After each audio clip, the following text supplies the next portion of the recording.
Alors, bonjour à tous.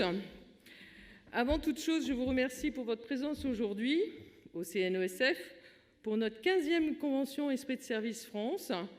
En dépit de vos agendas surchargés, en dépit des impératifs et des contraintes professionnelles que vous avez tous et qui ont même interdit à certaines entreprises de venir nous rejoindre, alors que vous m'aviez réclamé tous une convention en digital, plutôt une convention physique, plutôt, je dirais, et vous avez tous voulu, à la dernière minute, une convention en digital. Donc, eh bien, on a essayé de faire les deux. En tout cas, merci pour ceux qui sont présents, merci pour ceux qui ont bravé les transports, parce que, comme vous avez pu le constater, on est sorti de la période des transports haussiens qu'on a eu pendant à peu près plus d'un an à Paris.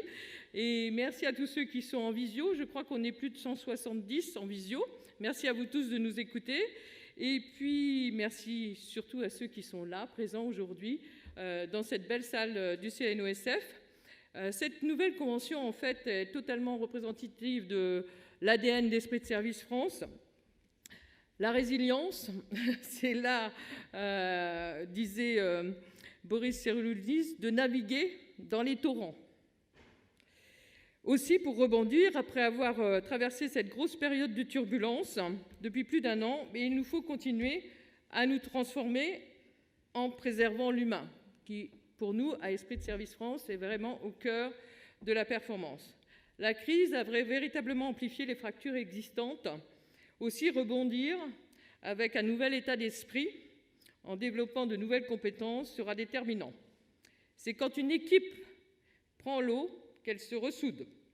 Cette crise a en effet mis en évidence l'importance de faire confiance dans le management, de laisser des marges d'autonomie, thème que nous avons beaucoup traité en 2020-2021 avec Voyage au cœur du management, que vous avez tous lu, bien sûr. Qui l'a lu? Merci beaucoup, je plaisante. Donc aujourd'hui, eh bien, on place au rebond, en cette période sportive, tennistique et l'Euro. Je n'ai malheureusement pas le temps de remercier toutes celles et tous ceux qui ont rejoint Esprit de Service France cette année, malgré une situation un peu délicate. Néanmoins, je vous propose de visualiser tous ceux qui nous ont rejoints, qui nous accompagnent depuis 2015, qui parfois s'en vont à cause des situations économiques, parfois reviennent. Et puis, je vais passer la parole à Agnès, notre secrétaire générale. Mais avant, je voudrais vous annoncer une très bonne nouvelle, moins bonne pour nous, mais Sarah Oramoun, qui devait être présente sur scène aujourd'hui, a accouché hier, donc désolée, elle ne pourra pas être là aujourd'hui. Donc, on fera face. Mais je vous promets, on a vu avec elle, on aura un webinaire spécifique avec Sarah, parce que c'est une femme pleine d'énergie, puisqu'elle vient d'accoucher, mais elle doit participer aux Jeux de Tokyo en tant que speaker pour la boxe, hein, c'est ça, Gladys? Donc voilà, je passe la parole à Agnès. Merci Maryse. Bonjour à tous. Alors de l'énergie, Sarah en a. Maryse, elle en a beaucoup aussi.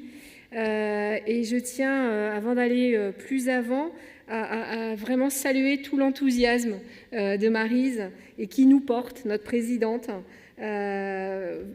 au quotidien. Elle nous communique toute son énergie pour organiser des événements comme celui-ci. C'était un vrai défi, cette 15e convention, au moment où la France, elle sort d'une presque paralysie. On est encore en convalescence et on est quand même ici, tous. On n'y croyait pas forcément, mais voilà, en tout cas, on est tous présents. Merci à vous qui êtes nombreux au CNOSF et puis tous ceux qui sont aussi derrière les écrans qui n'ont pas pu nous rejoindre. Dans ce lieu mythique, tu l'as dit, Maryse, qui incarne notre esprit de service et puis nos valeurs. Avec une date qui, elle aussi, nous rappelle des beaux moments de l'histoire, ce 18 juin 2021. Nous, on a répondu à l'appel de Maryse pour rebondir. Alors, je regardais rebondir la définition dans le dictionnaire et je vais vous la partager. C'est faire un ou plusieurs rebonds après avoir heurté un obstacle. Et c'est aussi, au sens figuré, prendre un nouveau développement après un temps d'arrêt. Et je pense que c'est vraiment l'état d'esprit dans lequel nous nous trouvons aujourd'hui. Alors, rebondir, notre programme, vous l'avez eu, on vous l'a partagé bien en amont, c'est rebondir en repensant le travail, rebondir grâce à un projet, ou un projet individuel ou un projet collectif. Et puis on aura nos amis sportifs pour nous inspirer. C'est aussi rebondir en donnant du sens, rebondir par et pour le service, et puis rebondir en faisant du facteur humain un vrai atout. Alors repenser le travail après cette longue période d'alternance, travail à domicile, on le vit encore, on en a fait beaucoup, des petits échappatoires à chaque fois qu'on a pu retourner sur nos lieux de vie, nos lieux de travail. Et on voit bien qu'on est dans un monde différent. Alors, pour mesurer les impacts de la crise sanitaire que nous vivons encore aujourd'hui, Esprit de Service France a lancé une enquête avec notre partenaire Talk4. On en avait fait une l'année dernière, à peu près à la même époque. Là, cette année, elle a été effectuée en ligne. Vous avez eu tous un mois, c'était entre le 3 mai et le 3 juin, avec un objectif mesurer les impacts de la crise sanitaire sur les services, sur les perceptions personnelles et professionnelles, et dans le but, ce baromètre qu'on va inscrire dans le temps, de préparer l'avenir et de construire des solutions innovantes pour demain. Cette enquête, elle avait 3 séquences qui alternaient un questionnement quanti et quali. Chacune des séquences, à chaque fois, on avait une première partie avec l'échelle de Likert, c'est des questions fermées, oui ou non, et la seconde partie en questions ouvertes.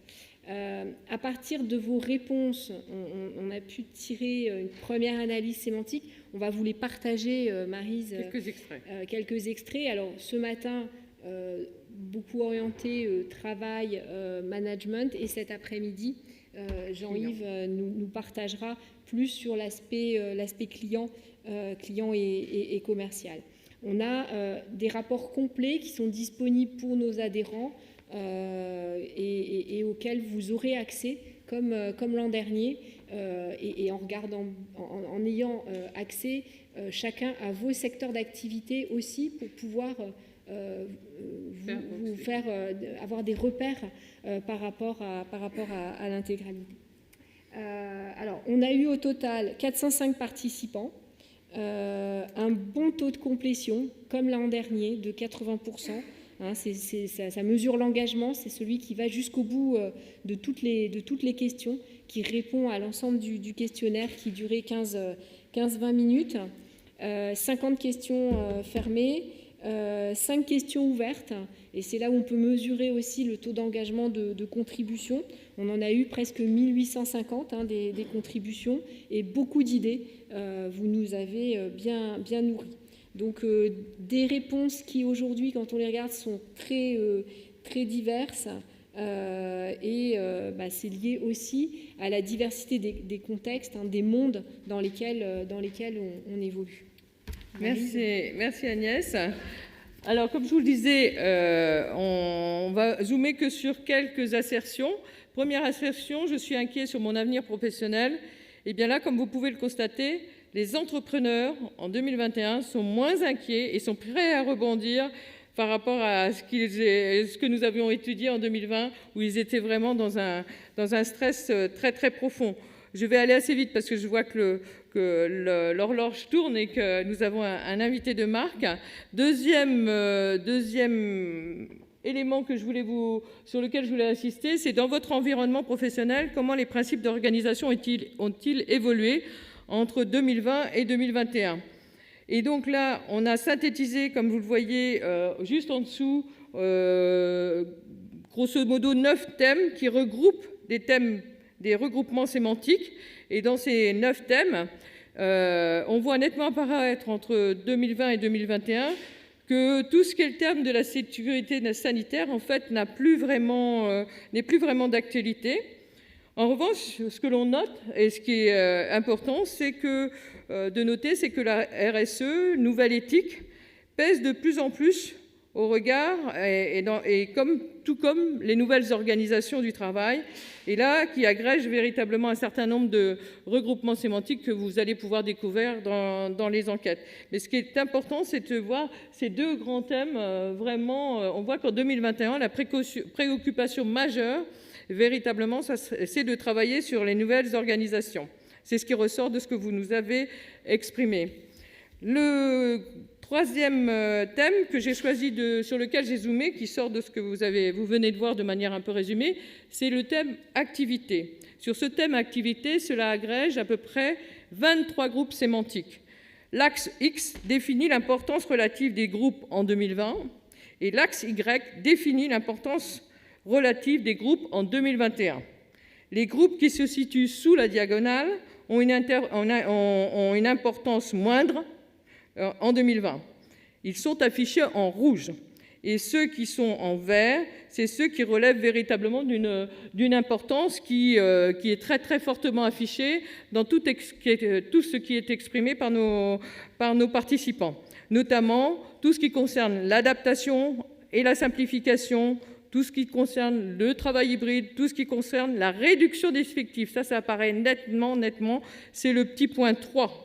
Et l'adaptation véritablement aux nouvelles contraintes. Et en gris, c'est ce qui ne bouge pas, mais ça ne veut pas dire que ce n'est pas inexistant. En gris, c'est ce qui n'a pas bougé entre 2020 et 2021.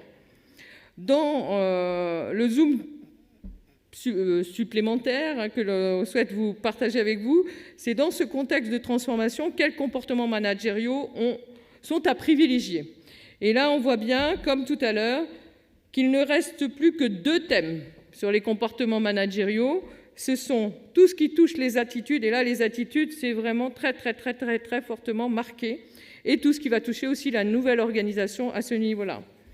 Et si on zoome, quels comportements managériaux toujours sont à privilégier? Ce que l'on trouve en vert, eh bien, c'est plus d'écoute, de la confiance, plus d'attention à l'autre, plus de disponibilité, avoir des managers coachs, de l'agilité, de l'adaptation. Vous avez quelques barres bâtiments qui sont juste en dessous de certains regroupements sémantiques. Donner du sens, ça c'est très important, donc diffuser le sens encore et encore. Et comme vous l'avez vu, on a identifié dans le cadre manager-coach une expression qui nous a fait plaisir quand on l'a analysée, bien sûr pour nous, un management au service de ses collaborateurs. Plus de dialogue, être exemplaire, du leadership, etc. Donc plus de confiance, mais aussi plus d'écoute, comme vous le voyez, puisque plus d'écoute, c'est carrément le numéro 1, et ça arrive à près de 20%, plus d'écoute.